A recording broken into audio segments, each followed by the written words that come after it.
Hello, hello, hello. Hi, everyone. Welcome to today's live stream. It is January 1st, or I'm sorry, it's January 9th.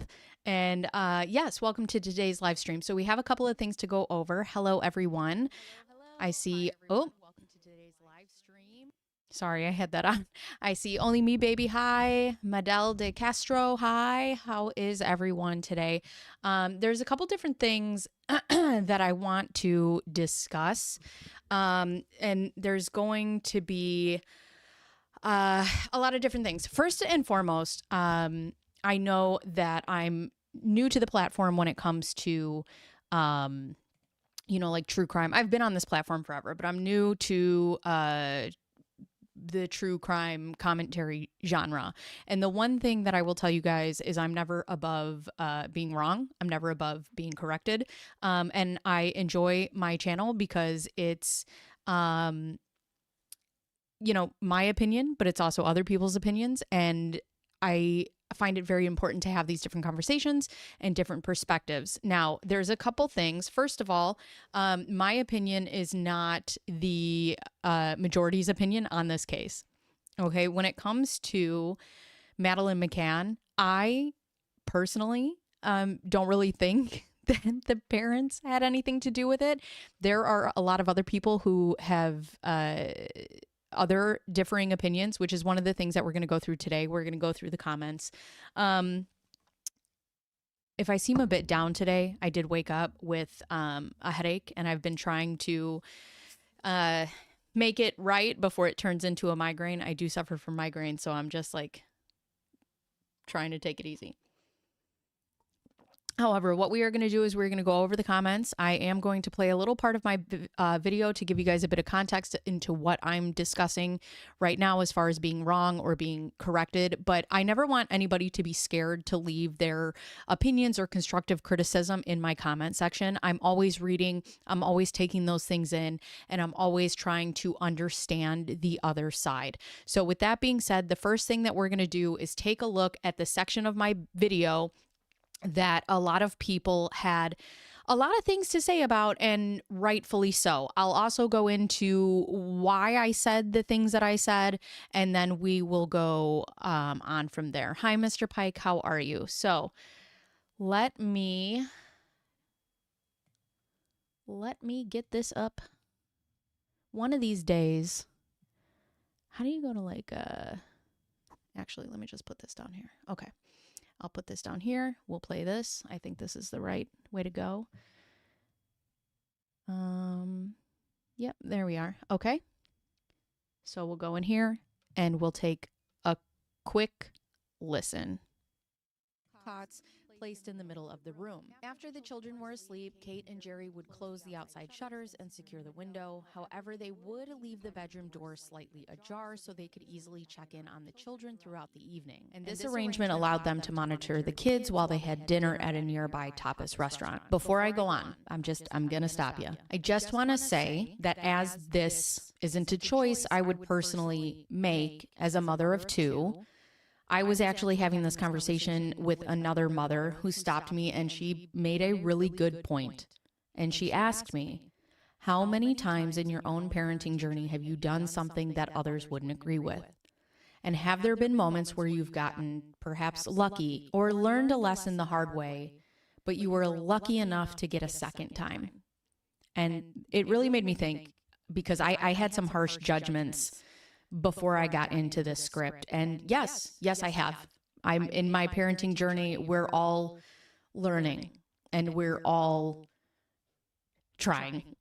I think that's the only thing you can do as a parent. So before anyone leaves any harsh comments under this video, I encourage you to take a moment to think about your own parenting and those moments where you may have made choices that you later questioned. And for those of you who don't have kids, I can honestly say that I had this perfect picture of how I would parent before I had children.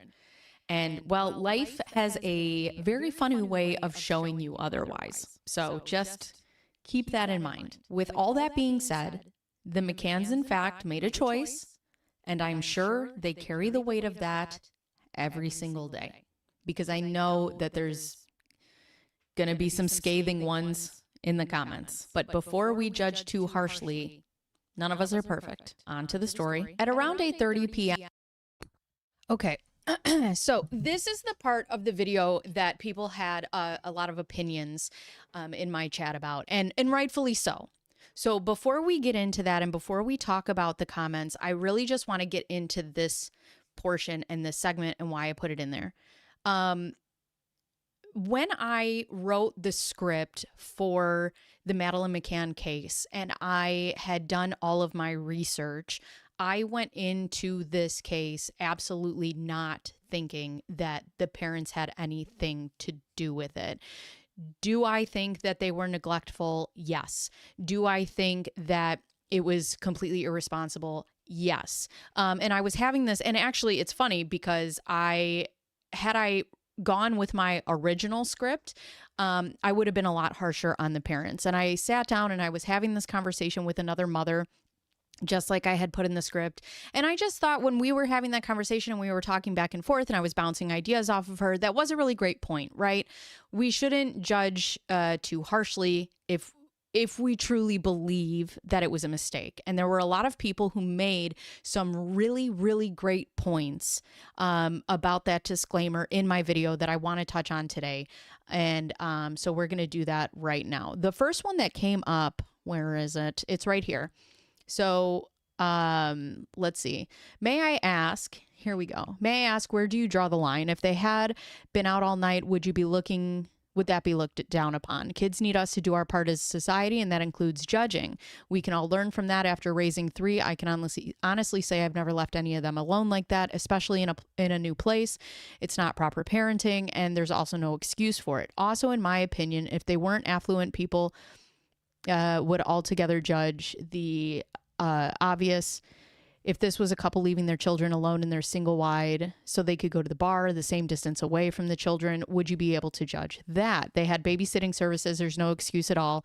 And excusing it only might cause someone to make a similar decision one day because every parent does it sometime. And I did not think about me saying that and almost in a way condoning that behavior. Like the two things in my brain did not connect. And I want to say that that was a fault of mine and why I wanted to come in this video and correct it. And also, make these comments a back and forth conversation in my chat. That was such a good point.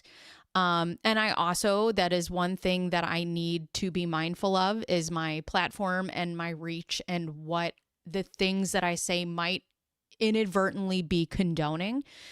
And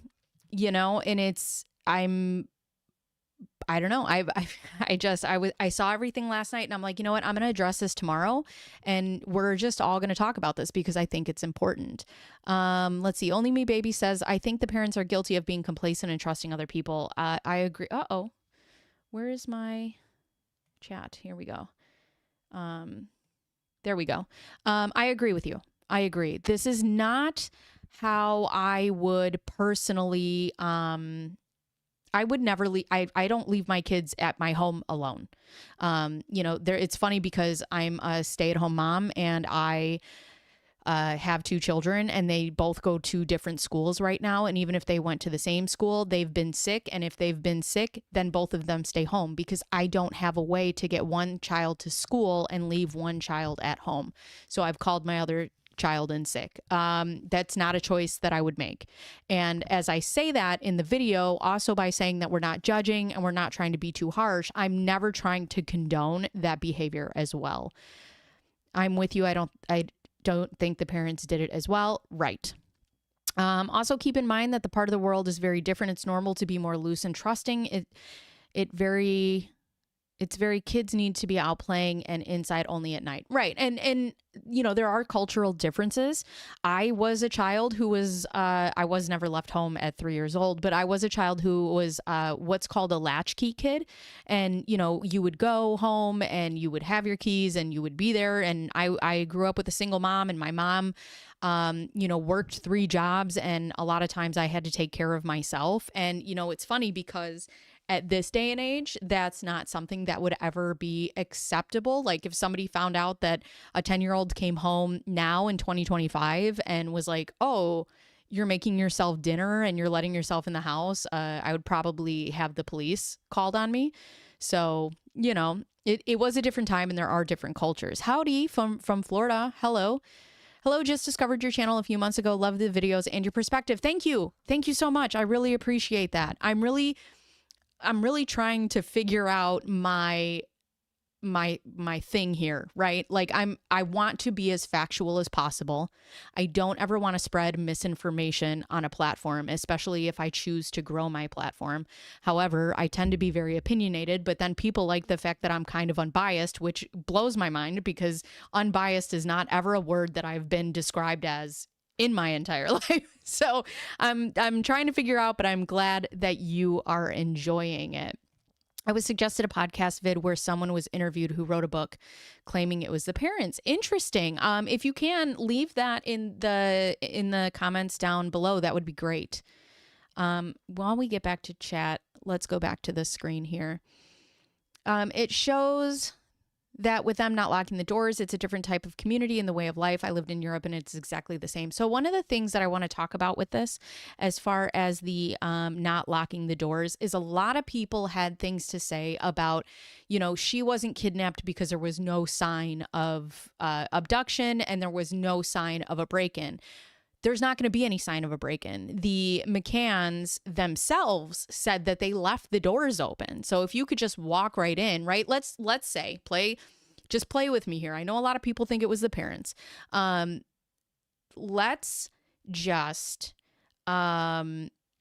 just play devil's advocate here. Play with me, because I still think that somebody could have been watching their hotel room, watching them go back and forth, watching the people come in and out, not using keys, and notice that the door was open, you know, and maybe they had gone in the door and gone out the window instead of vice versa. And, you know, there was no, what's the word? You know, sign of abduction because the door was left unlocked. Hola amigo, hola amiga. Oh my God. Wait, or amigo, Misty, amiga. Sorry. I don't know why I said amigo. It was never a debate that they made poor choices than like leaving the kids alone. Sure. You're such a natural about the story. I'm from the UK, as well as the parents were guilty by the public. Personally, I think the parents are guilty only by their actions allowed it to happen. I do, however, think that they drugged their children, which made it easier for the abductor, and why none of the kids woke up. So I do have to say, oh my God, I was just going to say something, and that thought just flew right in my head and right out. Wow. You guys just saw it in real time. Okay. And Misty, here we are again. Maddie wasn't kidnapped. Fact. And we're going to look into that today. So the other things that I'm going to do, aside from going through my comments, is we are going to Google things about the fridge. We are going to Google things about the dogs. We're going to Google some different things. So, why not kidnap the twins? Also, yeah, too much. I think, you know, it makes sense to me that the twins, you go in, you get one child and that's it. Right. I think that's it. That would be my thing. Like if I'm going in as a kidnapper and I'm working alone, I can't take 3 children, and Maddie being the bigger one. Right. But LJ code, no one would want to kidnap. And then there's something else that goes with that. Let me know. It was called Anything Goes with James English. Never heard of it. To me, that I assume self-proclaimed detective. Oh, but watch it yourself. I will. Yeah, but here's the thing. So Misty's saying that no one would want to kidnap a hyperactive 4-year-old. And a kidnapper wouldn't know that, right? Like a kidnapper doesn't know them personally. So that's one of the first things that I want to look into. We'll do that right now is we will Google about her activity. So one of the things that I want to do is when people make comments or whatever, or speculations or, things in the comments, I'm trying to when I go into these videos, which is also very hard for me, especially because I am covering the case of Madeline Soto right now. And as a mother, we're going to get into that. But anyways, I try to go into the mindset, these videos as the mindset of a juror, right? Not so much, and maybe a little bit of a detective, right? Maybe there's a little bit of investigation factors in there, but I'm trying to go in as unbiased as possible, right? What can you prove to me to charge the parents? That's what we're going to look at today. I don't think that there was enough information that the parents could have been charged in the death or the disappearance of Madeline McCann.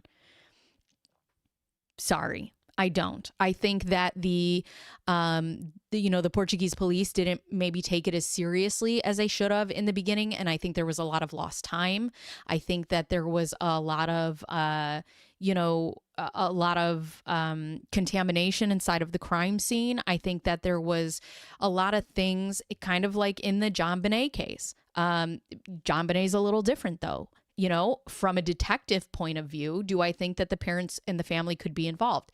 Absolutely. From a juror point of view, can you prove to me that they were involved beyond a reasonable doubt to Misty, are you okay? Misty's having a hard time in the chat over here.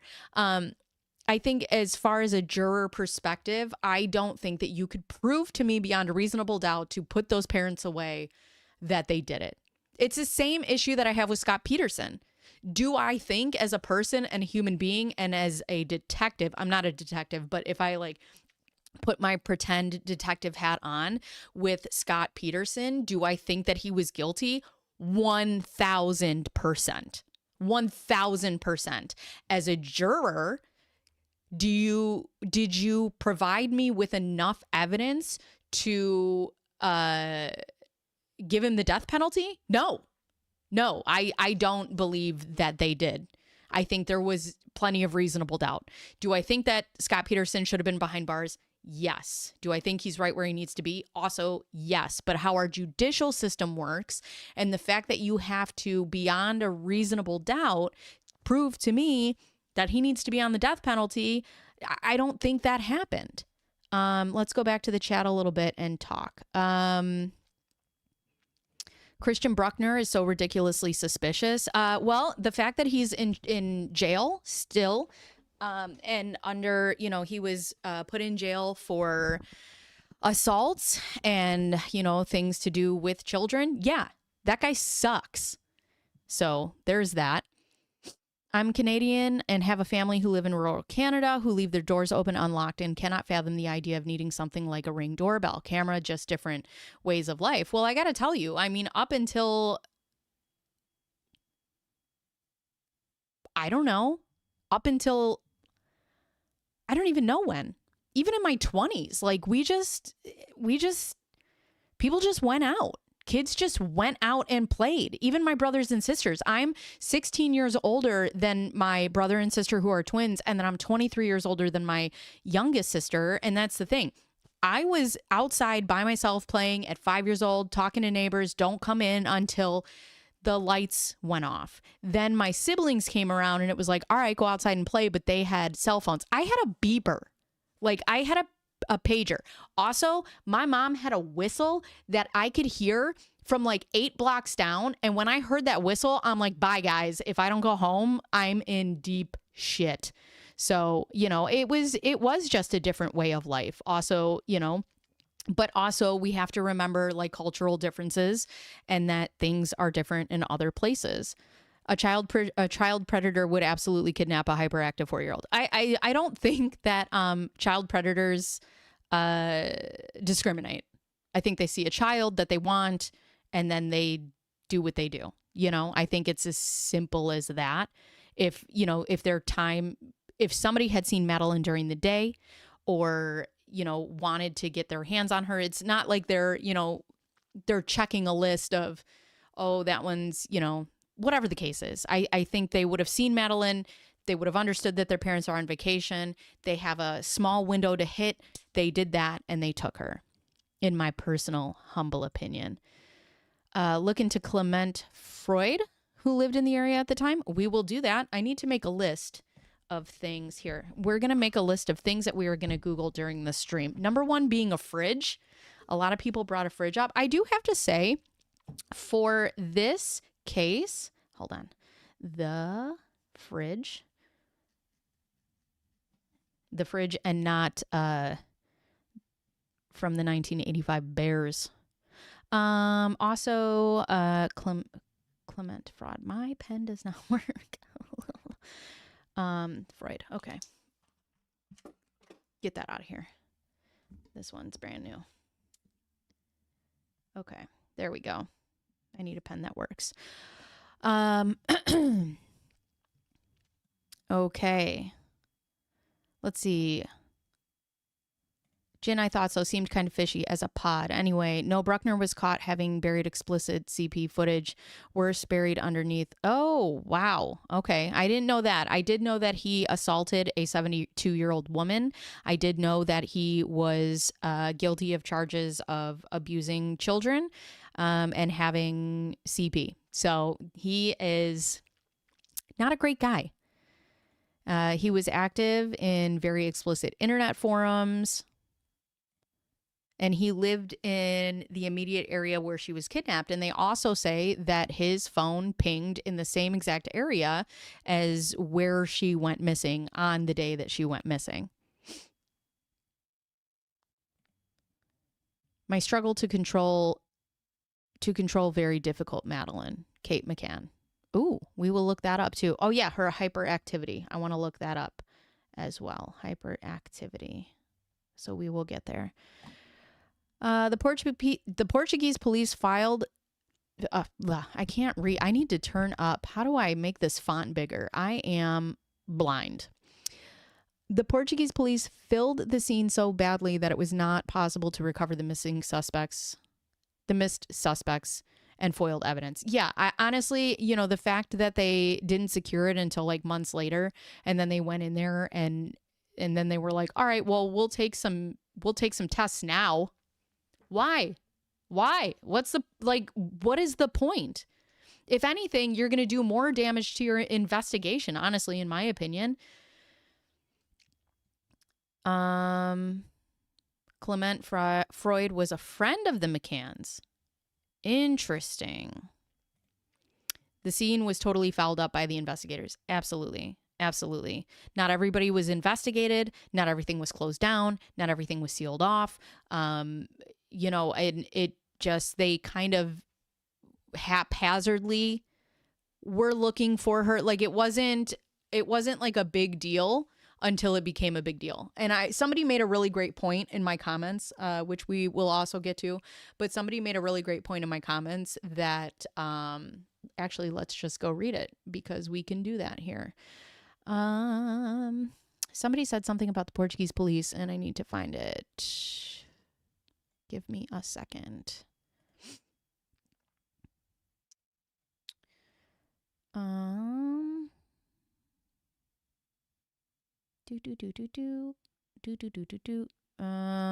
Where is it? Essentially, what they had said was that the Portuguese police did not think at all that this was going to be the size that it was going to go absolutely worldwide. And then they had to like come back and try to salvage the entire case. Let's see. The parents have not returned to normal life. They have put way too much life and resources for it to be a ruse. You know, what's interesting about that statement is you could say the same thing about the Ramseys. It's interesting about that. But yeah, I mean, I do believe that the McCanns, I don't know. The McCanns come off as very genuine. They come off as believable to me. I just think these were people who went on vacation. They wanted to party. They wanted to have a good time. How they weren't charged with neglect is a little interesting to me. Because I mean, I don't know what the Portuguese laws are on leaving your children home, but also could it be possible, right, that let's say it's not a kidnapper that broke into the house. Okay. People want to argue about that too, as well. Let's say it's not a kidnapper that broke up in the house. Is it possible that Madeline wakes up, goes to find her parents, wanders out of the room, right? Out of the villa or the apartment, right? She wanders out of 5A and somebody takes her then. Is that also a possibility? Because that's the thing, right? We cannot prove that the parents did this. And we cannot prove that Madeline didn't walk out of the room. There's absolutely no disturbance. There's absolutely, no sign of a break-in, even though the McCanns left the door open. Could she could she have gone out of the room trying to look for her parents? Is that a possibility? The way you relayed the information in the video was really great for showing how messy the investigation was. So many missing moving parts and blunders along the way. Thank you very much. I really appreciate that. It's never, I believe in the police force. I believe in, people who sign up to do that, hopefully for the right reasons. Why do I always hear something when I'm in this room? I want to believe that police are always doing their best foot forward. And what I'm finding by doing this content more often is I get left a little upset, because it's like, what are you doing? What are you doing? But it's also easy for me to say that sitting in my basement behind a computer and a microphone. James English is a UK far-right channel. However, his guest is a good source and can be found on Sean Atwood's channel. Okay. I will look into that as well. How do you feel about Kate washing Cuddle Cat? I don't know. I don't know. Because I hear about these cases, I often think about what I would do if I was in that situation. And it's so easy to say what you would or wouldn't do, if you're not faced with those things. I think that if I was faced with the hardship of my daughter being gone and I truly had nothing to do with it, right? I think I personally would be one of those mothers that preserves everything. I feel like their rooms would be a time capsule, and I would preserve the clothes and the smells and just anything to keep them with me. But I don't know, that moment in time and that horrific thing happening to her might feel like a terrible, dirty thing. And she may be the type of person that needs to clean things to get control. I have, I know parents who have lost children who have taken everything that their kids own and put them in a box and put it away because they can't fathom dealing with these things, So who am I to say what I think about it? I only know what I think I would do with it. Madeline McCann suspect faces 15 years prison term in unrelated trial by BBC News. Yeah, so Bruckner is actually set to, I believe, get a parole hearing this year in 2025, but the prosecutors have stated that they are going to try to get him to stay in there for much longer. So the DNA did not link up. I would not have made the choice. Let's see. I would not have made the choice they made, right? But since everyone is leaving their kids, they could have felt pressured by the same ones. Right. The one thing that I did not know, that I would also like to look into is the fact that they had a babysitting service. I did not know that they have that. I do have to say, of the cases that I have been studying, or looking at for my YouTube channel, I have to say, for this being one of the most publicized cases, it was difficult to find different, like, I felt like every article I was reading said the same thing. I was very surprised about the different things that I found and like almost the lack thereof information. Keeping the case in memory might be a way for them to absolve their guilt in being careless. Yeah, you know what? That's a great point. There, whether they did it or not, right? Whether they did it or not, there is a level of guilt. Okay. If they would have never made that choice, if they truly didn't do it, if they never made that choice, this would have never been the outcome, and so on and so forth. And, you know, I just think that that could have been the same thing. It's, you know, maybe she washed Cuddle Cat for that reason. I totally would feel guilt for leaving the door open. Like, yeah. Feel guilty. Is that what we were saying? A family resort has an interest in making you feel safe and like everything is okay and everything will be okay. Yeah, I do have to say, I've never been to a family resort. I haven't taken my children out of the country yet. I don't know if that's something that we'll do, but I have been to resorts by myself, and I do have to say there is a level of bubbleness, right? You're just in this bubble. And it's just, you're just there and you don't go out. I remember, this is a funny story, actually.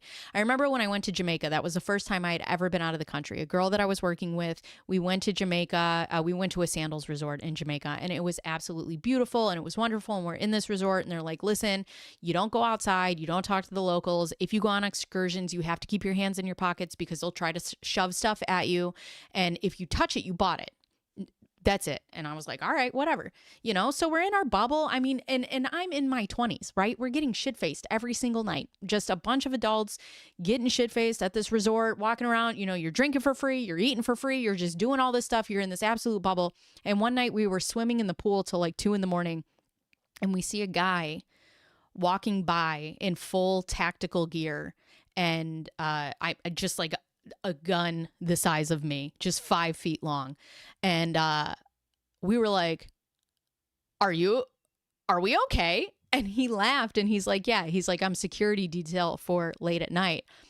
And we were like, this was the middle of our trip. And we're like, have you been here the whole time? And he was like, yeah, we're all over the place. And he like pointed to different spots on like the roofs and like other places, and they were everywhere. And they all started waving at us and we were like, what the fuck? But like you just almost lose like if I walk to Target where I live right now, I am on high alert. Right? My antennas go up. I'm always ready in a Target parking lot. But at a resort in Jamaica, just no cares, went wild. And yeah, you get in this bubble and you're probably doing things that you wouldn't normally do. And you're right. A resort's job is to make you feel safe and make you feel, you know, happy, and, you know, go drink and go have fun and go play tennis and take your kids to the kids' room or whatever, the kids' resort. So I can't judge how other people behave in these tragic circumstances because thankfully I've never been in a circumstance where my child was kidnapped or murdered. Right. And that's the thing. None of us could ever fathom what that feels like. We could think about that and we could suspect that, but we could never truly, because I think when you are presented with such just a tragedy, you could even act as a person that you've never seen before, right? Just completely out of character.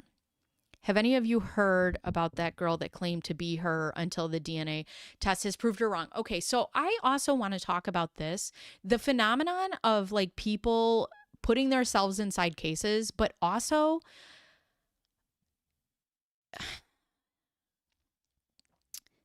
hi Farkle Beans, but also so here's the thing. I don't want to say too much, right? Because you don't know if somebody's doing it to be malicious, and you don't know if somebody's doing it because they might have some other like mental health issues going on. But this has always fascinated me when somebody's like, oh yeah, it's me. I know that I'm her. And that's the thing. Do you really believe that you're her? Are you trying to get one over on the McCanns? Are you trying what's happening? Like that mindset is so interesting to me. We all grieve differently. Yes, absolutely. Child minders were available at the resort. They chose not to have them. So we have to, I definitely have to look into this as far as the babysitting service. Bruckner, you're right. Bruckner is not charged with Maddie's disappearance. They do believe that he absolutely has something to do with it, but the judges have also stated that there's insufficient evidence. There's insufficient evidence everywhere in this case, against the parents, against the Tapas 7, against any of their friends. It's all insufficient evidence. And I know that there's a lot of people who are very passionate about their feelings, right? We can all be very passionate about our feelings and how we think that somebody did these things. But until you can cold, hard evidence those things, people are innocent. Look at Casey Anthony. Raise your hand if you think that Casey Anthony is guilty. Absolutely. But they got a little overzealous, which we'll talk about when I go into that case. But they got a little overzealous when they tried to get her the death penalty, and they could not prove it beyond a reasonable doubt. And that's how I try to look at it, is how our judicial system works in this country. You have to be able to prove it to me beyond a reasonable doubt. And the Portuguese police did not secure a crime scene where they were able to do that. My mother would clean when anything. Oh my God, that's me. I clean. If I get nervous, if I get angry, my house, if you come to my house and it's clean, just know that was in some sort of state of mania. Either I was nervous or I was anxious or I was pissed. If I'm pissed, like just so mad, this house is spotless. Just know that. If life is disorganized, she cleans everything. The house was spotless when she was diagnosed with cancer. Oh no, I'm so sorry. But yeah, actually I talked to my therapist about that one time, and they were like, it makes perfect sense because you do what you feel you can control when there are so many things in your life that you can't. So I couldn't look at anything that reminds me of her anymore. It would break me. Yeah, I don't know. I don't know how I would deal with that. My mom is all business, no outward emotion until the situation has resolved. So that's a lot of me. It's funny because I try to look at things like Jennifer Soto, girl, I have some thoughts. I understand in her initial interviews that she's very calm, like you haven't processed yet what has happened. But as she goes on, even after finding out that her daughter has passed away, just still calm. I have my thoughts. We'll get into that later. I do have to say there were three situations with my daughter and with my son that have been have left me completely devastated, and I thought I was going to lose my children. I do have to tell you that in those moments, I did not cry. I was all business. One of them happened with the school, and I went in there and I was like, okay, show me X, Y, and Z, blah, blah, blah. We handled it. I went in, I had a meeting. We did everything that we needed to do and put in place as parents, as a school, as responsibility, whatever. And then that was it. And it had happened on a Friday night into Saturday morning at 2 a.m. I am vomiting violently everywhere. My body tends to have a visceral reaction. And then I cry, and then I'm a mess. And that was one of the things that, prompted me to get on meds. So here I am. Jerry and Kate are hoaxers. They have a scam. No money donated to Maddie Fondo's ever spent on searching for her. How do you know that? If you can point me in the place of proof that tells me that we can find that, like for a fact, I will absolutely look into it. Did you see the John Mark Car Connect? Shut up. Are you kidding? On his website? John Mark, okay, so we'll look into this. Why Why? Where is he, by the way? What's he doing these days? Oh, my mom is in remission. Yay! I love that. Let's see. I'm late, but I made it. Hello, Farkle Beans. We're happy to have you. And you don't think that her parents had anything to do with... I don't. I think that she was kidnapped, in my personal opinion. In my humble opinion, I think that Madeline McCann was kidnapped. But that's... It's called... The channel's called That's My Opinion. I don't know what to tell you. I read everything I could on the case. I think that the parents were irresponsible, and I think that a tragedy happened because of it. And yeah, that's that on that. Sorry, Andy. Sorry to disappoint. There are sad psychological disturbed people in the world. Many of them confess falsely or claim connection to cases that they do not. Yeah, and that's interesting. That is very interesting. Let's see. Have you heard the story of Shawnee? Then please guide her to the right research sources. She's keen to learn facts. I am. Oh, are you talking to me? You're talking to somebody else. I don't claim it was Bruckner, but so far, to me, he's the most likely to be involved, far more than the parents. What's Occam's razor? What is that? Resorts have a financial duty to keep it safe. If people get kidnapped or unalived there, they would lose their business. Interesting. The British establishment arrived. That's what happened. They took over and covered up a crime, unprecedented interference from a national state. So, you know what's real interesting about that, Andy, is I do want to know why Madeline's case got so much funding and so much attention and so much like help compared to other children that were missing. Like, what was special about the McCanns that the British government came in and was like, yeah, we're going to help you? Why? Because they seemed like regular people. They weren't like elites, right?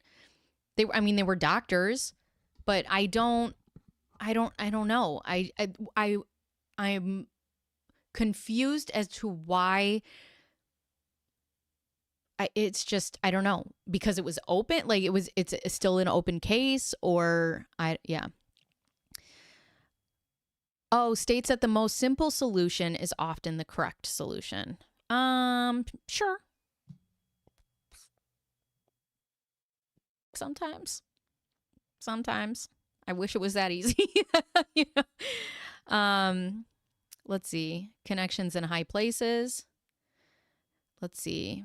I think she was kidnapped, but I do think that when they went against advice not to say about her eye defect, that they sealed her fate and the kidnapper killed her, realizing that she couldn't be disguised. Interesting. That's an interesting point. It became a political case. That's why the Portuguese authorities were portrayed as inept. So you're saying that the British government came in to help the McCanns because politically it was beneficial to them? Oop.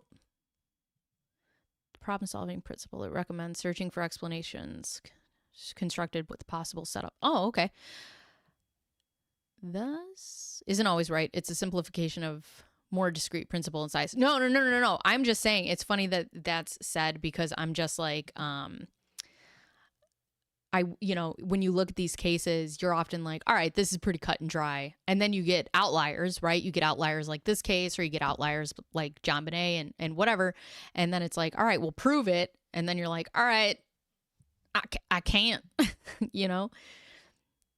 The British government has a long history of involving itself in interests of British citizens, especially when it believes a foreign government is acting badly, at least since the 19th century. Interesting. I don't know anything about that. John Mark Carr claims that Madeline is safe and sound on his website. I feel like if I go to his website right now, I am going to get some sort of virus. Let's see. John Mark Carr. Oh, I can't spell his name right. And, oh, God, every time I see his face. Madeline McCann. Official statements of John Mark Carr, johnmarkcarr.com. Why does he have a picture of what is this? Guys, what are you redirecting me to? Why does he have a picture of Catch Me If You Can with Leo DiCaprio and Tom Hanks? Statements released by John Mark Carr. What follows are statements I have released since 2016 when let's see. This page is linked from my main page. I don't have. This means war. In the event that I am ever arrested again for the murder of John Benet Ramsey, I am prepared to defend myself. Why would you defend yourself why would you defend yourself? Didn't he admit to kidnapping her and doing things to her? My legal defense is not a renunciation, nor is it an admission of a lie. It is my right to legally defend myself, whether I am guilty or not guilty. Okay, that's an interesting stance. I will fight extradition back to America in any country I might be arrested in by U.S. authorities. Furthermore, I will make efforts to communicate with authorities in the country that I am arrested in to consider granting me asylum based on legal prosecution by U.S. authorities and based on the threat to my life safety by certain people in the public by the United States. All right, show me Madeline. John Mark Carr turns 60. The Georgia Connection. Catch Me If You Can. John Ramsey's Damsey allegation. All right, this is... Oh, okay, here we go. Portuguese authorities are conducting new searches for Madeline McCann at the request of German authorities who named Christian Bruckner as a suspect in her disappearance 3 years ago. Madeline will not be found. She is a thriving, happy woman planning her future. View on X. And then, let's see. Juliana Faustina, right? On Tuesday, 21st February, a contact sent a text message to me containing a news story from KFM 94.5's website entitled, Is She Madeline McCann? A Polish woman may be missing toddler from 15 years ago. In it, a 21-year-old woman named Julia Wendelet is showcased using information from her Instagram account. Note how she misspells McCann. You can rest assured that Julia Wendelet is not the former Madeline McCann. Madeline has never been aware of her connection to the media coverage of the Madeline McCann case. Has she ever seen it in her lifetime? Possibly, but she has never made any personal connection to the news or stories over the year. Okay. Well, where does he say? So, okay, so he's claiming that she's alive. So here's the thing. I know we want to say that the easiest solution is typically the one that's right. Let's not remember that people steal children to sell them to, and not even for anything yes, it's bad, but not even for the worst things that we can think of. You guys are aware we do have black market adoptions, and we sell, other children to families in other places. These things do happen. It doesn't always have to be for something disgusting, even though stealing a child from their family and selling them for adoption or whatever is disgusting. But I'm just talking about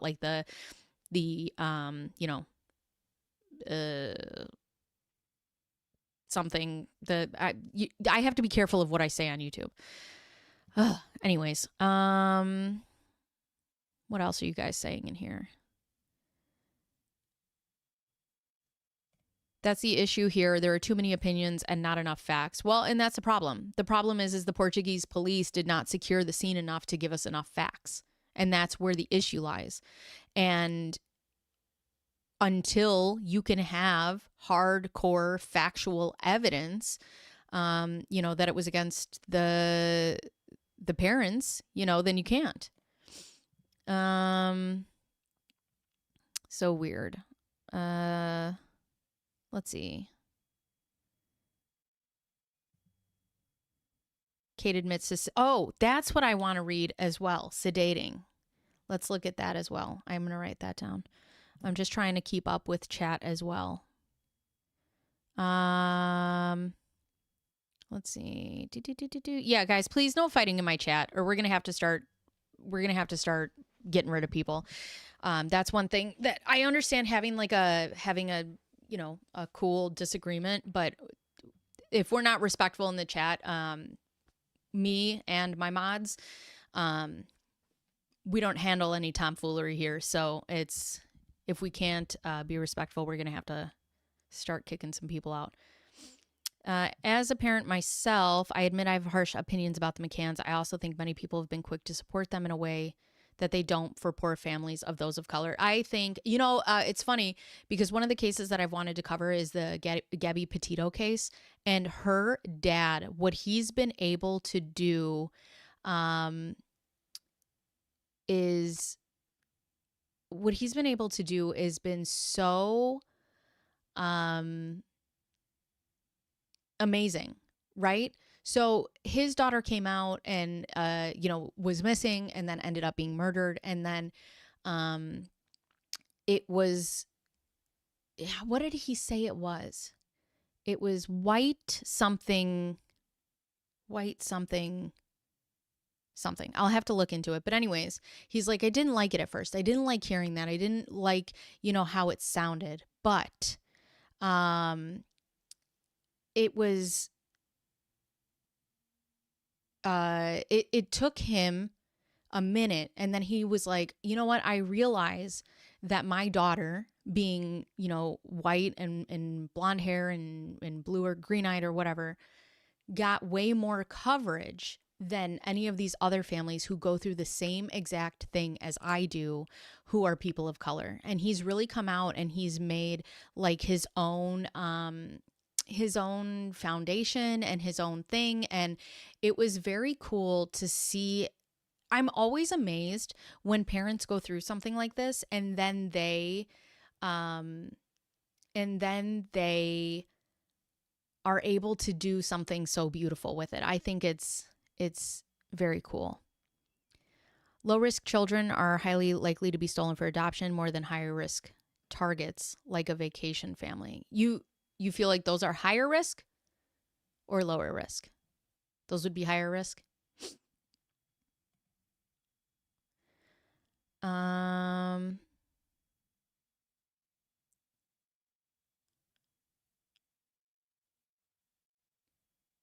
What is going on?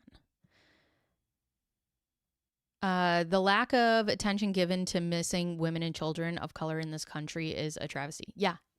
Anywhere, honestly, anywhere. It's, there's a lot of cases. There's a lot of cases that I would like to cover that I have in my queue ready to go. And it's sad. I just don't understand. If somebody's missing, it shouldn't matter what color they are or, but I mean, everybody wants a pretty, wealthy, because it doesn't happen to people like them.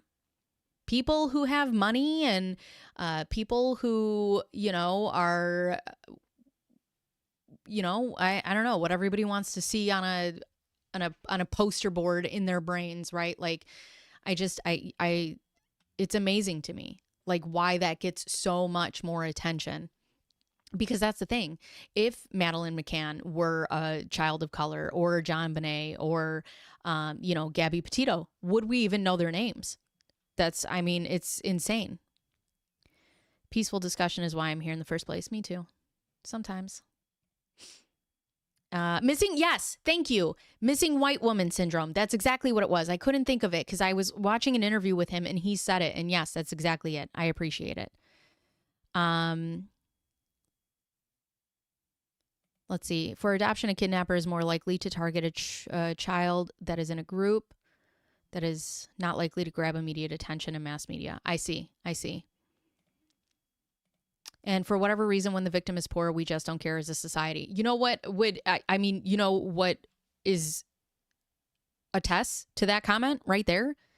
Luigi Mangione. Okay? Luigi Mangione allegedly murders, until he's proven guilty, right? Allegedly murders one man. And he is charged with terrorism charges. And then we have people who go into schools, right? And, kill multiple children and not the same charges. And, we don't care. We don't care. You have one billionaire and you have tens of thousands of children each year, and yet they are not treated the same. Because if the victim isn't rich or white, like, we don't care. Well, I care, but like as America, where I live, they don't care. And if society does notice, we blame them far more often, allowing far less grace. You know what? That's another great point. Victim blaming is very different depending on what color you are. What color you are. That's for sure. All right. So the next thing I want to get into is I want to Google. Let's Google what we can find about the Madeline McCann and the fridge. A lot of people have brought up a fridge. Oh, there's Reddit. Oh, we found Reddit. Let us see. The refrigerator. I don't want to go to, I'll go to Reddit. Not right now. I'll go to Reddit, but let's see. What is a good source? Not the Sun. That's for sure. Ooh. The Irish Independent. Is that a good one? I'm just trying to go to like a reasonable. Okay. Let's go to 9news.com. Let's go to this one. Kate refused to answer police questioning. They interviewed her, though. They interviewed her and her husband at the beginning, and then they came back and they interviewed them again. All right, let's go over here. Cops were hunting for secret apartment and freezer before sudden intervention. Gonçalo Amaral claims. Let's see. Several months after Madeline McCann vanished, Portuguese police were trying to find a mystery apartment where the missing girl's body could have been hidden in a freezer, according to the detective who once led the 2000 investigation. Speaking on episode 10 of Maddie, 9.com AU's podcast series about Madeline's disappearance, is it Goncalo or Gonzalo? Described a line of inquiry his team was following when he was abruptly removed from the case in October 2007. The team was looking for an apartment, explaining the police had been tipped off about a possible unusual development. The potential hypothesis was that Madeline's body had been hidden in a fridge or a freezer in the apartment somewhere in or around the holiday town of Praia da Luz. It's not impossible. Is it a possibility that we were... Oh, wait. It is not impossible. It is a possibility that we were investigating, but Amaral said that the lead was never fully investigated as his superiors removed him from the case, but 1 month after Kate and Jerry McCann had been declared arguidos. So that's 1 month. Arguidos is suspect status in Portuguese, or in Portugal. He was replaced after he quoted in a newspaper criticizing the involvement of British police in the case. He claimed he was the victim of external political pressure being applied on the Policia Judiciaria. So here's the issue. I just want to say one thing about this. The Portuguese police do their investigation, okay? And then they come out and they say, we're done, we're shelving this, we're not talking about this anymore. Case closed. Then the British government and what is it called? The yard, the something yard. Somebody help me. The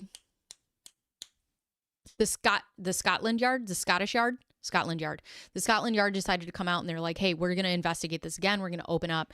And the Portuguese police were like, we're never opening this again. And then Scotland Yard is like, all right, well, we're going to open it. And then Portuguese police were like, all right, hold on a second. Like, we'll do an investigation side by side with you. So it's interesting that he says this because he claimed that he was a victim of external political pressure being applied on them. But so is this after they had closed the case then? Or is this before they closed the case? Because the British government didn't get involved until the Portuguese police had decided to shelve this altogether. He also detailed another potential line of inquiry he believed was important. It involved the possibility of an international ring that may have links to people close to or in contact with the family. The Portuguese police Oh, wait, I'm sorry. The former Portuguese detective claimed the police statements appeared to have been buried by UK police. An action he claimed impeded his team's work in this area. He said, but when? Because they did not get involved right away. So I'm confused as to when this timeline is. I wish he would have given dates.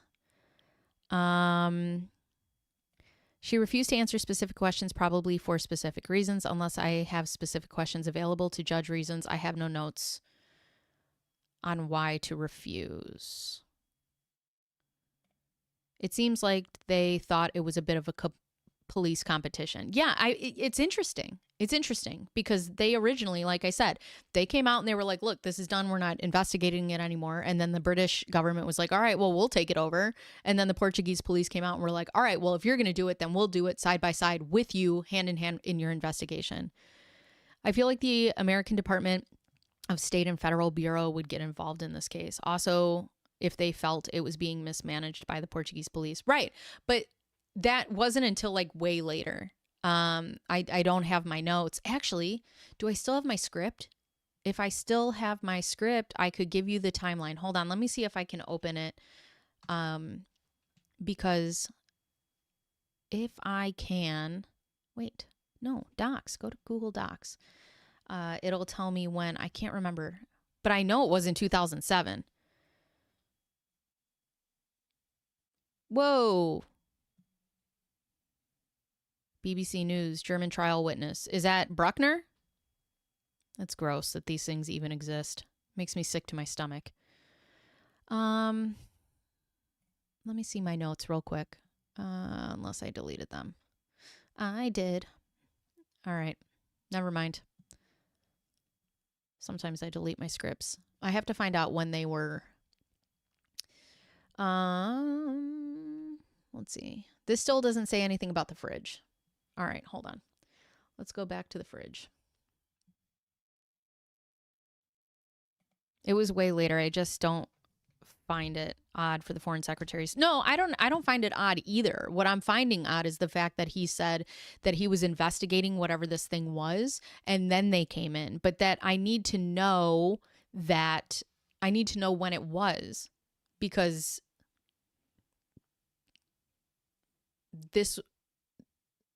I don't think the British, you know what? I can answer this question. Google's sitting right in front of me.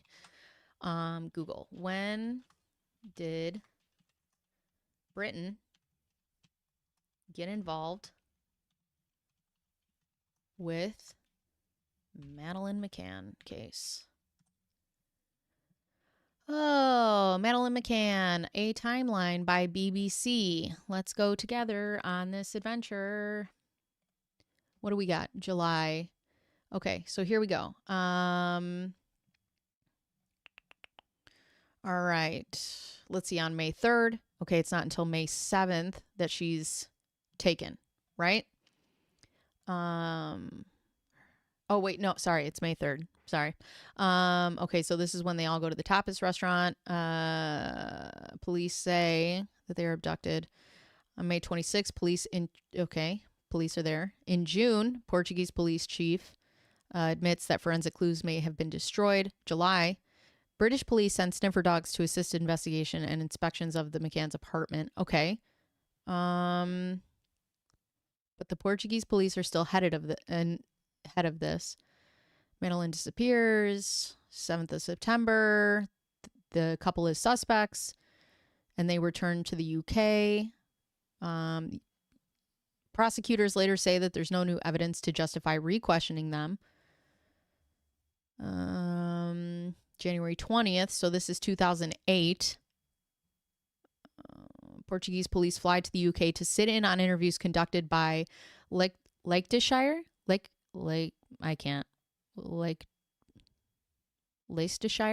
police.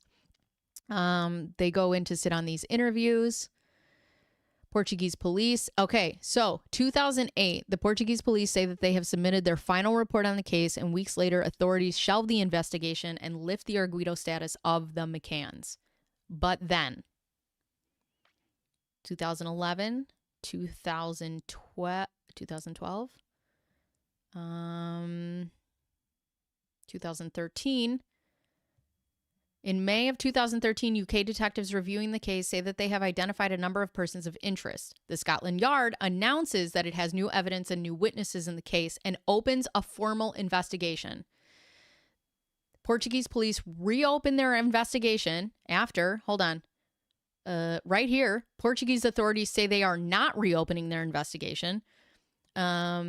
Portuguese police reopened their investigation to run alongside Scotland Yard's citing new lines of inquiry.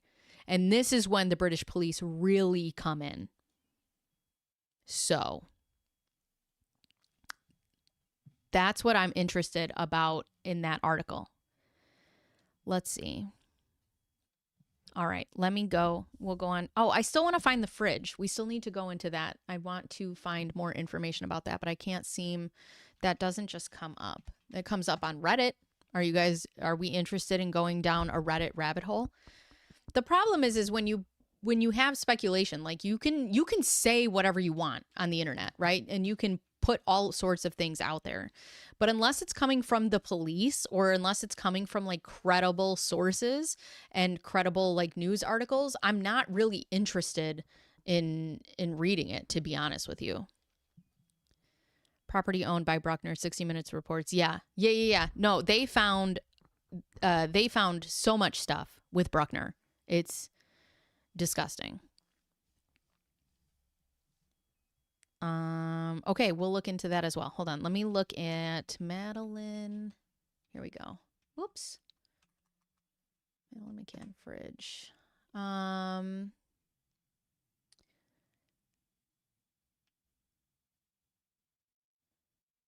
Let's see. There's the 9 News and the apartment for a freezer. Let's see. The Sun, the Irish Independent,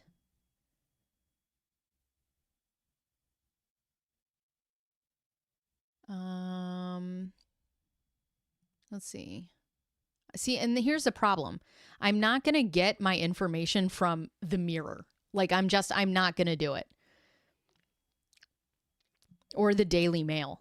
Like that's not places that I want to go. Bruckner has not been charged in this case. He's been charged in other cases.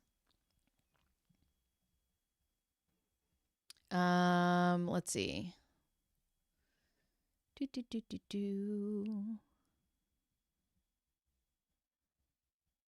So here's the problem, right? When I'm trying to look into what people are saying in my comment section, what do I have? I have some girl on TikTok who's making, videos. I have the Sun. I have the Daily Mail. I have I just want a legitimate source.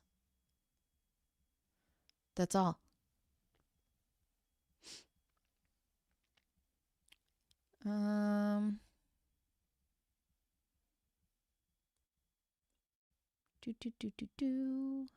Let's see, what's this one? Oh, this is a forum. Nope. Because if we go onto a forum, I'll just go into Reddit. And Reddit scares me so bad. I'm so scared of Reddit. Okay, so I can't find anything legit on the fridge, so we'll cross that one off the list. The next one that I'll go to is the big thing that people were talking about was I need evidence, right? Evidence. Kate McCann.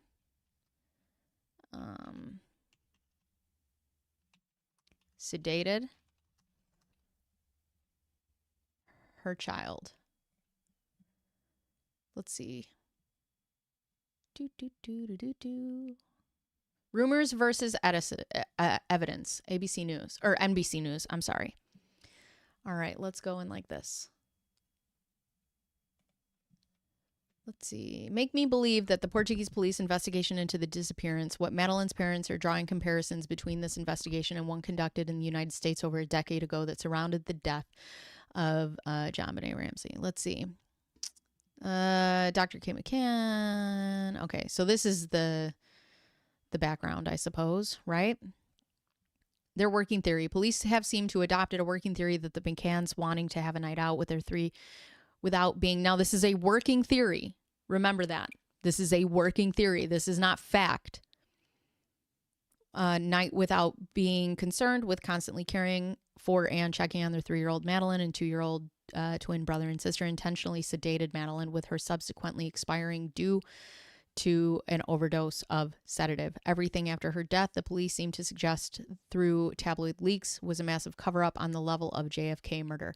And that's the thing. Why? Why is a whole, like, you're trying to cover up? Like, if it truly is tied to a ring, you're gonna put it in the media this much?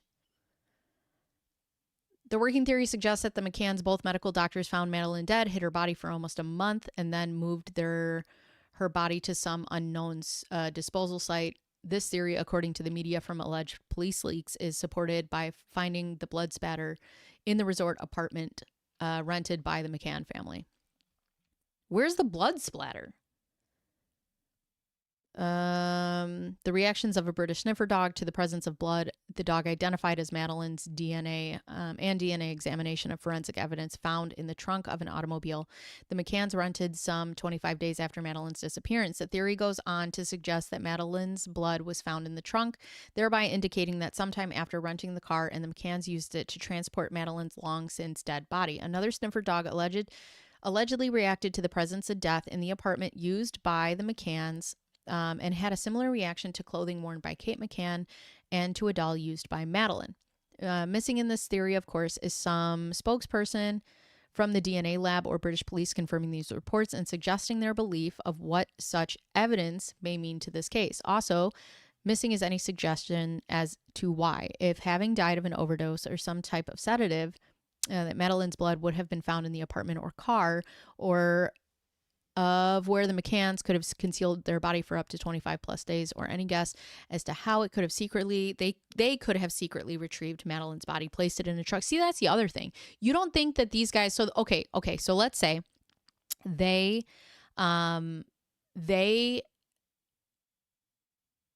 kill their daughter, okay? Allegedly. They kill their daughter, they shove her somewhere, and they hide her for a month. You don't think that everyone in Portugal is watching these parents right now?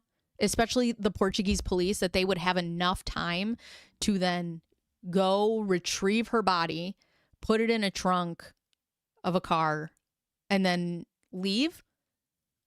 Which also, if that is true, shame on the Portuguese police. What are we doing? Oh my God.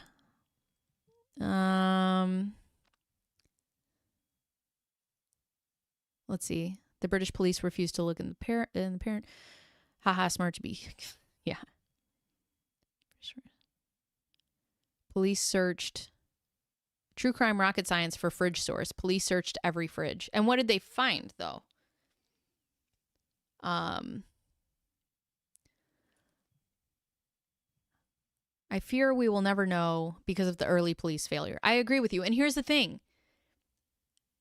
And I'm trust me, I don't care. Like, that's the thing, is I'm not trying to fight with anybody. I don't, at the end of the day, right? Like, I have my opinion by what I have that's like able to be proved to me, but I shouldn't say I don't care, but I don't have any skin in the game, right? So it doesn't affect me personally one way or another if she was kidnapped or if her parents did it. The problem that I'm trying to look at is, what can you prove?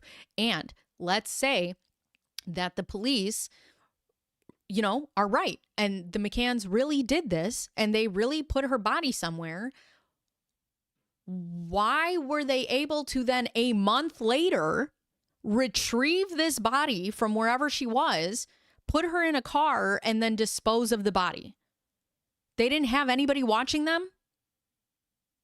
They were given, so she was gone in May, right? May 3rd. It wasn't until September that they were given arguido status. But they were on to them immediately. So that's a fumble then by the Portuguese police.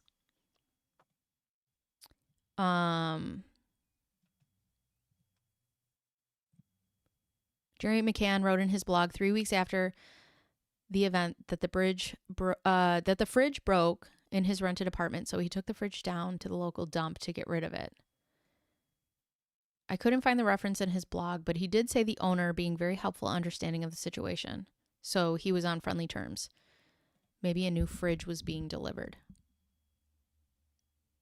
Well, if I can find where it says that, because that is a very interesting point. Because the other thing is, when people were talking about the fridge, I'm like, how do tourists, right? How are you in a resort and you just like get rid of a fridge and then you bring in a new fridge? What is going on at this resort is what I want to know. Okay, so let's go back to this.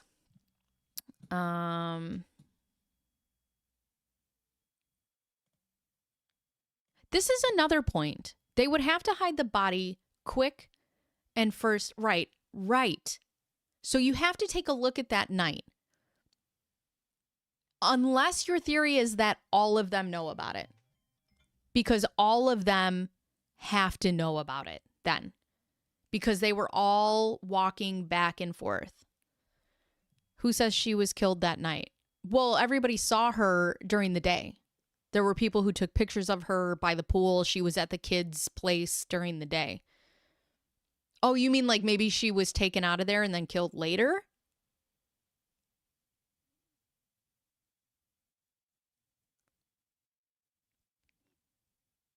They go to the pool. They have dinner. They put the kids to bed. They go to the tapas. All of the tapas 7 are going back and forth.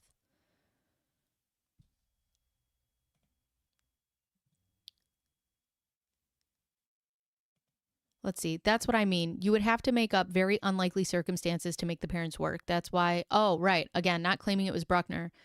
It would be more likely, though. So the timeline of events is that they got up, they had breakfast, okay? Madeline allegedly asks them, why didn't you come last night when we were crying? And they were in the bed, and her and Sean, I guess, were crying. And the McCanns are like, all right, we'll take note, whatever. They end up going to tennis.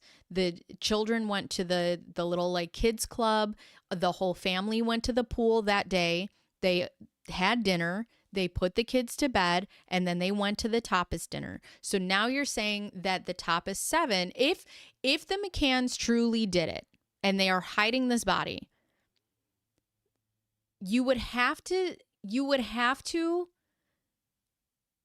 assume, right, that the tapas 7 know about it, if that's the case. Because everybody is going back and forth. Everybody's checking on their own kids. Everybody's checking on the McCann's kids, right? Matthew Oldfield said that he went in there to go. Well, he never went in there, so maybe not him. But everybody's going back and forth. So if you're saying that she didn't die that night, it at least had to be around dinner. Because they were seen, there's pictures of them, like that day.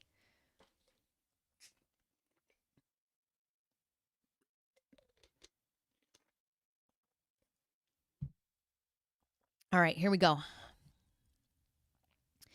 Any guesses as to how they could have secretly retrieved Madeline's body, placed it in the trunk of the rented car, and drove unobserved to some secret, probably predetermined body disposal site where they may have unceremoniously dumped their oldest child's body and just as stealthily returned to their rented apartment, totally undetected by law enforcement, the media, the public, or the ever watchful paparazzi?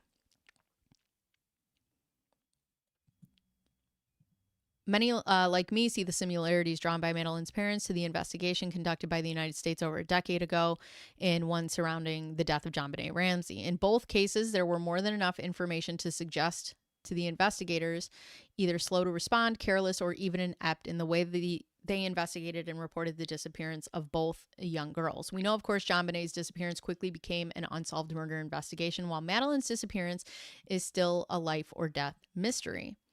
Okay, so let's go down here. Physical evidence, if any, that links anyone to the disappearance and possible death of Madeline has yet to be officially disclosed. Nobody knows about it, not us. We know that some such evidence was allegedly found weeks or months later in the apartment that was originally rented by the McCanns, and one that Madeline may have died in, the suggested police theory.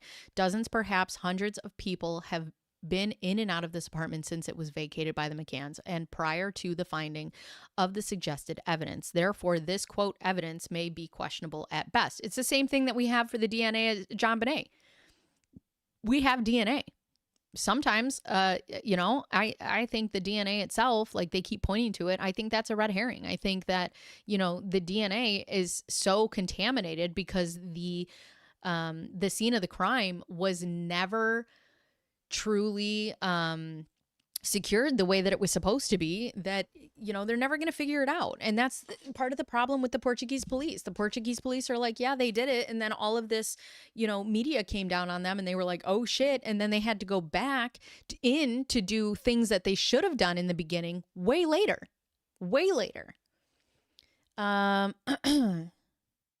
Let's see. Kate McCann has indicated that as a medical doctor, she has had contact with a number of deceased individuals, perhaps accounting for the smell of death on her clothing. That one's a bit weird. You haven't washed your clothes before you came? Like, does that smell does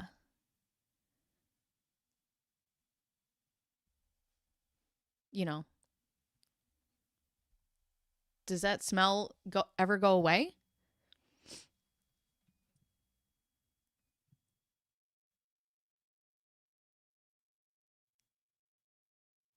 There are no pictures that day. Okay, I'll look into that. Hold on one second. Let's see.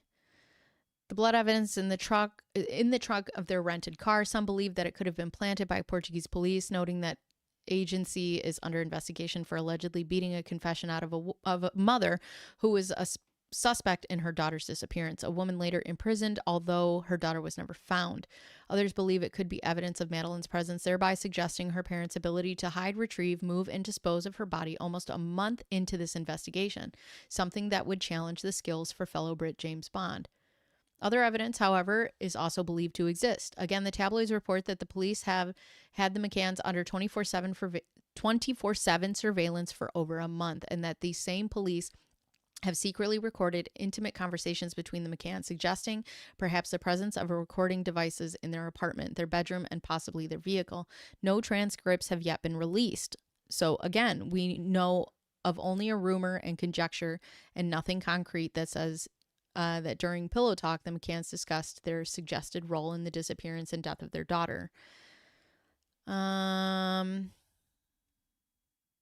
see. Here's about the dogs.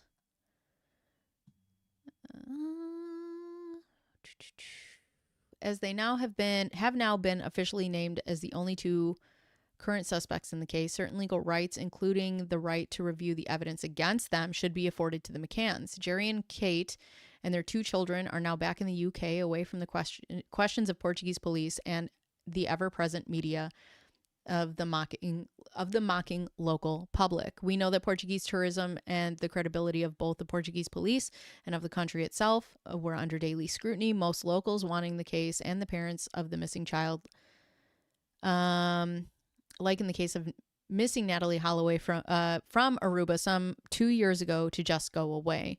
Could the Portuguese, in their frustration to solve this case and their desire to otherwise make it go away, have zeroed in on Madeleine's parents as a means of forcing them to leave Portugal and take the embarrassment of the unsolved and perhaps botched investigation, perhaps, home with them so life could go on in Portugal? If so, okay. But what if Kate and Jerry actually had something to do with the disappearance and suspected death of their daughter? Can the rumors about physical evidence really provide? Yeah, so that's the thing too, right? Like, if you are a suspect, right, and somebody's trying to charge you, what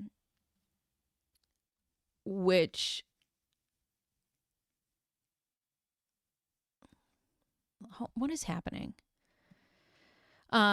If you are charged with something, like, you do have a right to see the evidence that's being, held against you if you're a suspect or whatever. And why don't they give them that? They have suspect based on what? All right, let me see here. Let's go to, what do I have? I have about 20 minutes left. All right. Let me see. Google. All right.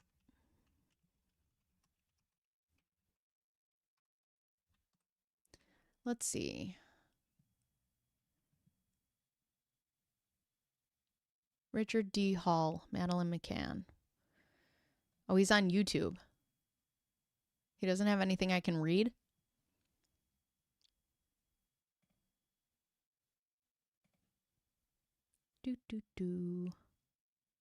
I'll have to watch it later, but I don't know. Hold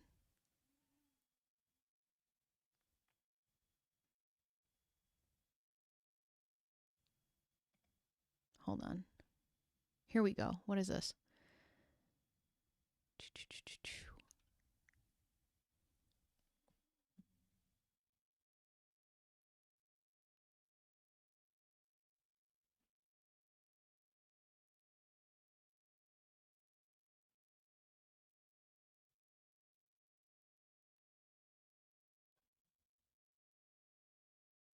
Misty, I'm also from the States. That's where we're all from. So.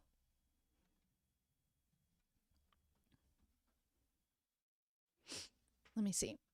I have a Daily Mail, Daily Express. Oh, boy. I don't have Daily Mail.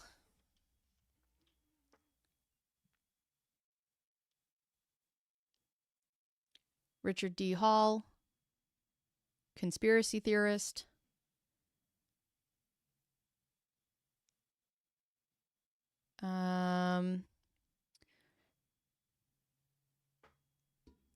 Okay. Richard D. Hall. I'm not going to, he's not a source. This is a man who has hoax claims over the Manchester bombing. The survivors of the Manchester arena bombing are planning to sue a conspiracy theorist for claiming that they faked their injuries as a part of a wider hoax.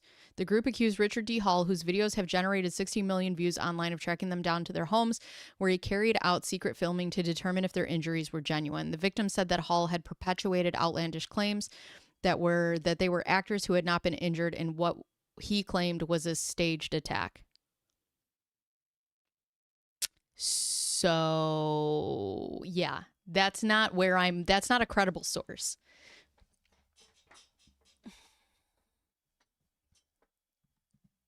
So that's that on that. Ay. But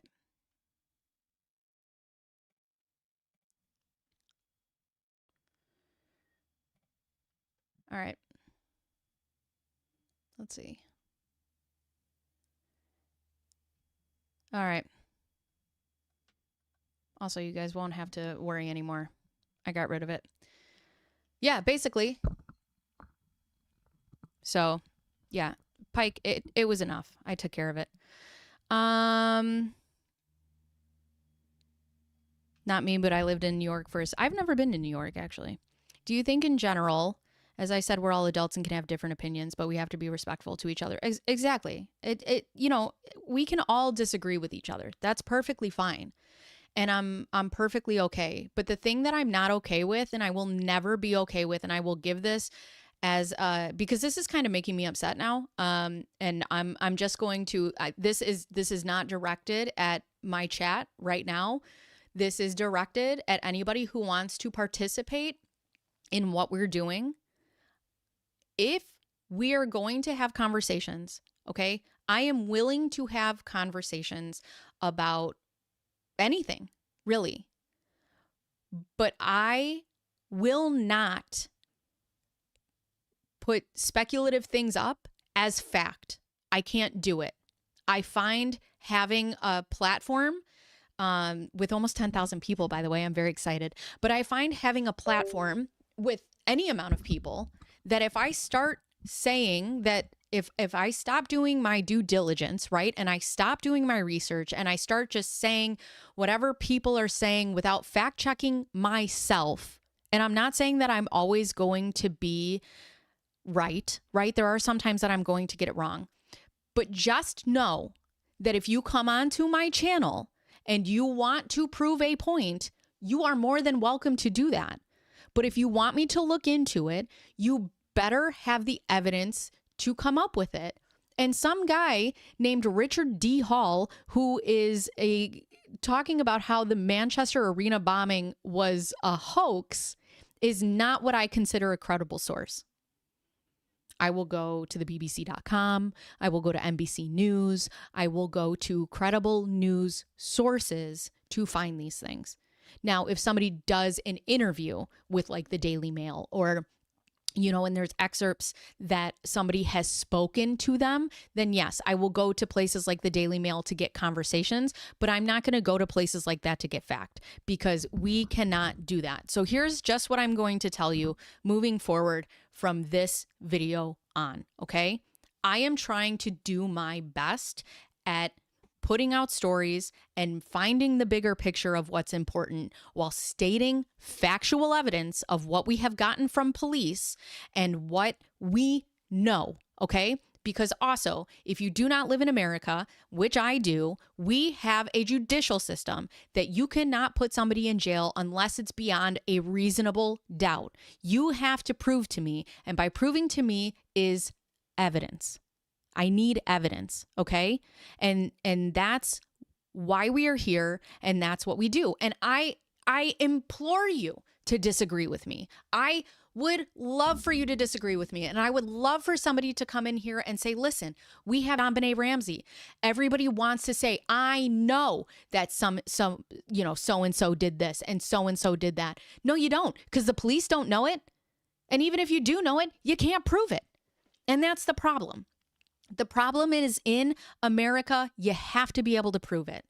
And I just want to make sure that I am being as responsible as I possibly can on my platform. Okay? And I'm not going to argue with people who get their information from places like Reddit. I'm not going to do it. Bring me a police report, bring me a discovery, bring me an indictment, bring me any of these things. And we will talk about this all day. Anyways, do you think in general all these series help a case like this? Or do you think they hurt it? I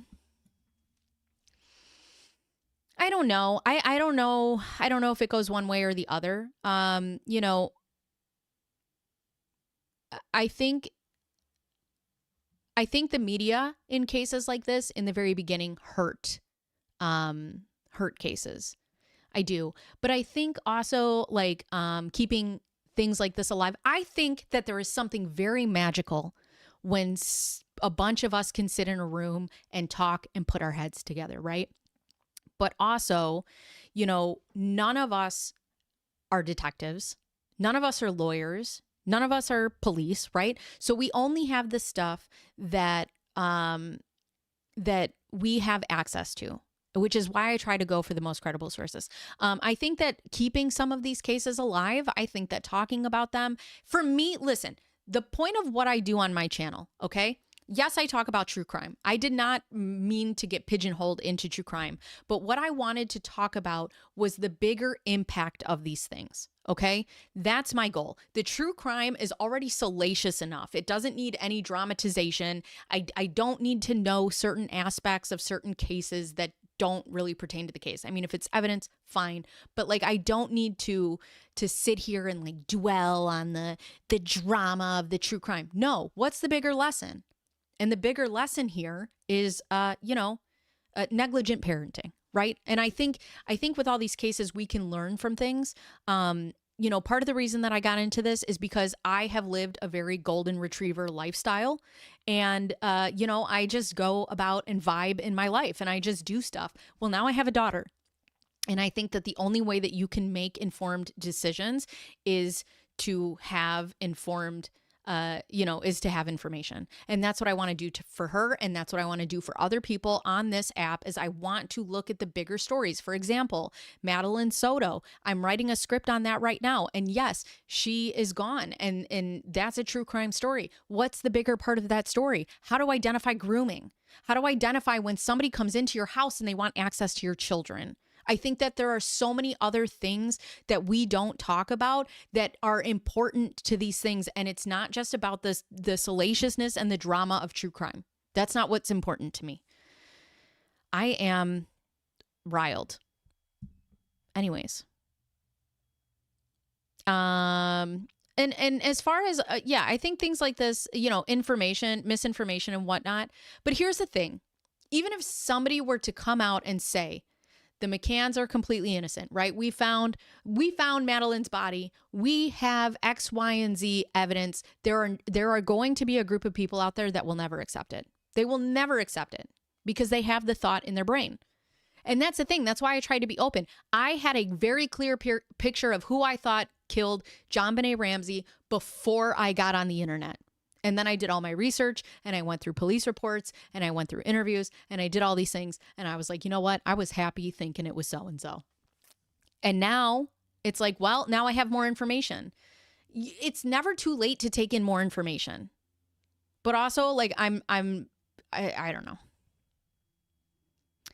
know. These theories harm the investigation in the long run because they feed into the conspiracy universe. Too much to blame, too little thought. People go to invested in being right, having the answer. Responsible. I'm trying to be as responsible as I can with a platform. And if my platform gets larger and larger, it is my job. It is my responsibility to have a responsible platform, especially if I'm going to talk about things as precious as homicides of children. You have a responsibility. All that misinformation does confuse the issues, like all the facts, confessions people make after a notorious case hits. Yes. Thank you. Thank you. You're just an official story gal. I am an official story gal, I guess. In Germany, we don't jail people without evidence either, most of the time, at least. Yeah. Well, and that's the thing. That's one of the biggest arguments that we have surrounding the death penalty in this country. You know, there are people who believe in the death penalty and there are people who don't. I understand the people who believe in I understand both sides, right? If you can sentence one person to life in prison or sentence them to the death penalty, and you if you've sentenced one innocent person to that by accident, then the system itself is flawed. And you have a hard time. There are a ton of people who go to jail who are innocent. We have put people on death row and we have given the death penalty to people who are innocent, right? That's why I'm trying my best to understand. And there are going to be people that we talk about. I'm going to talk about Jennifer Soto. I absolutely think that she had something to do with her daughter.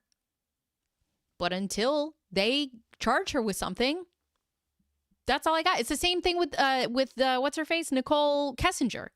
I absolutely, with my heart, think that she had something more to do with that case.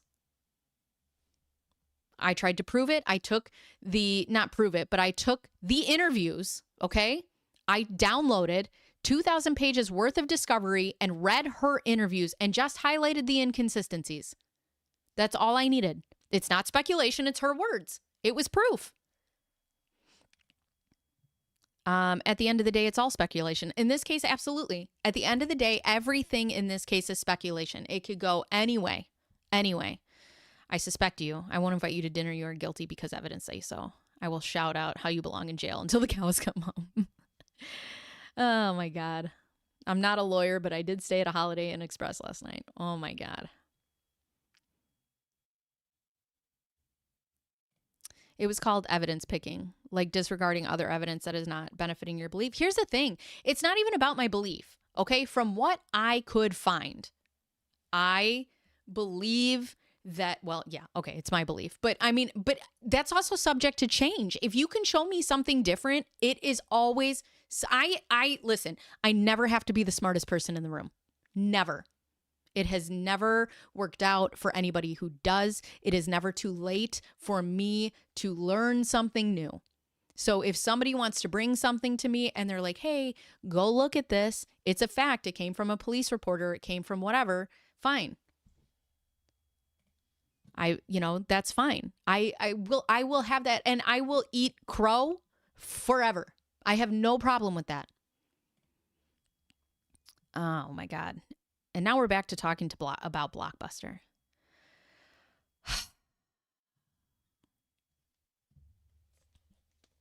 Anyways.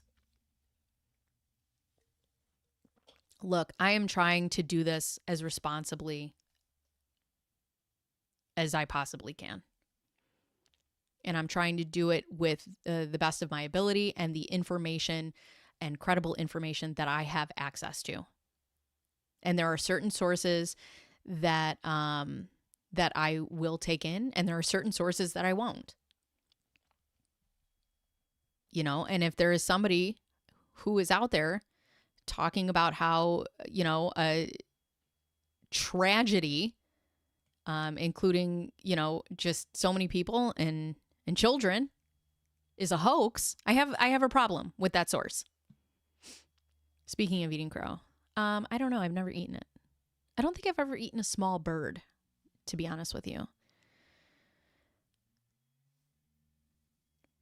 Or put it in chili. Oh my God. Anyways, you guys are great. I appreciate you. I appreciate the conversations that we have. I appreciate the back and forth. I appreciate, you know, whatever, constructive criticism or, you know, that's fine. And I love it.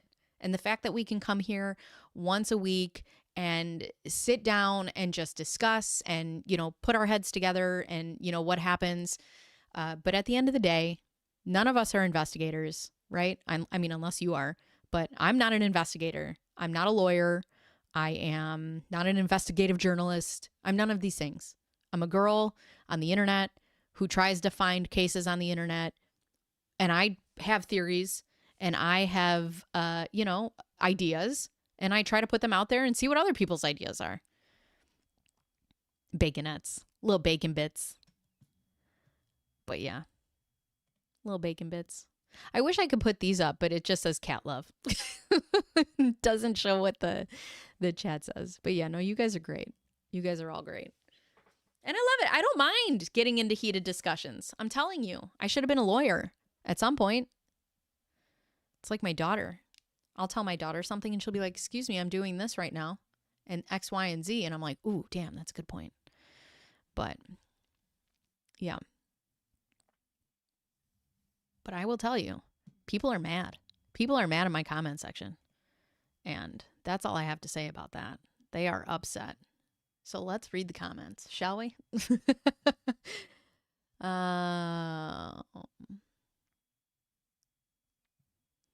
Let's see. Who's Callum Adams? Let's see. Go to my comments. All right.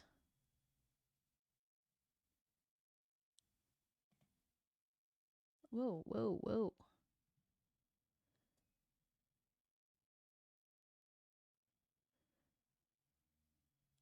Okay.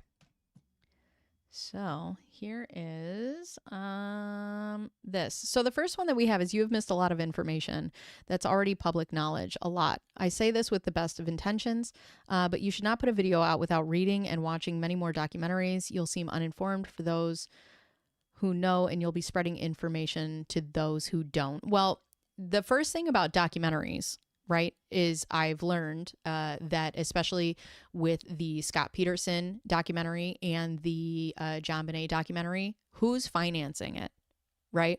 So that's the issue.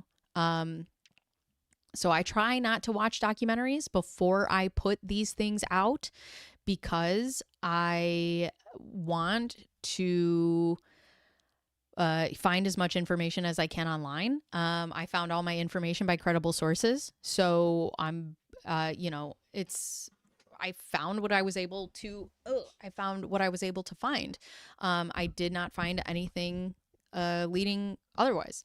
So, I mean, people are able to fact check. People are also allowed to go do their own research. I am not the end all be all. So if people want to go do their own research, right, and then come back and correct, then that's perfectly fine. The next live chat is I'm going to be streaming every Thursday at the same time. So I will put a Oh, welcome, Jana. Hi. Sorry, I'm trying to do 8 things at once. I will put up a video every Wednesday and then I will live stream every Thursday. So here's the thing. You know, as far as like seeming uninformed, I only put information into this video that I was able to double check. That's the thing. A lot of other information that people want to add in the videos, I could not find credible sources that added to those theories. That's why I did a theory only video on JonBenet Ramsey. Like, there were a lot of theories. They cannot be proven. I could not back that information up with fact. That's the issue. When I first, one of the first things that I did when I was on this channel was I talked about the Scott Peterson case. Scott Peterson came out in his documentary and he's able to say whatever he wants. And I was like, wait a second. Some of this doesn't seem right. Bless me.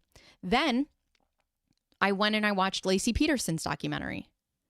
Then I went online and I did my own research with all of the stuff that I could find. And I put all those things together. And that's it. That's all I'm trying to do is take information and make sure that we could fact check it and then put it up. That's all.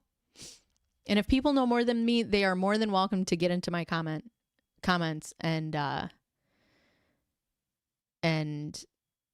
correct me.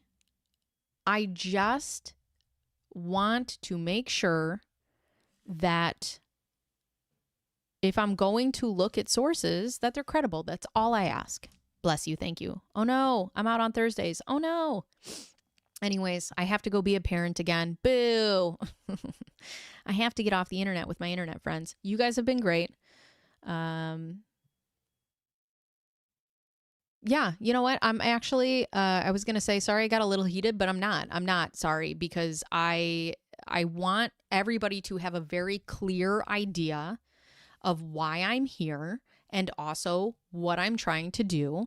And I want you to make a decision going forward that if you're not on board for that, you're more than welcome to see your way out. So that's where I stand. Fact-based reporting is not as salacious as Mediafair has trained us to receive it, but it's better than we have grown accustomed to. Yes, we're just trying to do facts. Anyways, yes, I have to go. You guys are the best. If you guys are members or have become members, go into my members tab, get the Discord, lay down the law, girl. I will always, always. Listen, I view YouTube as my house, right? And this is my house. And I will allow you to come in here and have a discussion, but I will never allow you to come in here and be disrespectful to me or to my friends. Period. End of story. ... Love you guys. I will see you in the Discord or in YouTube community or wherever. Okay, bye.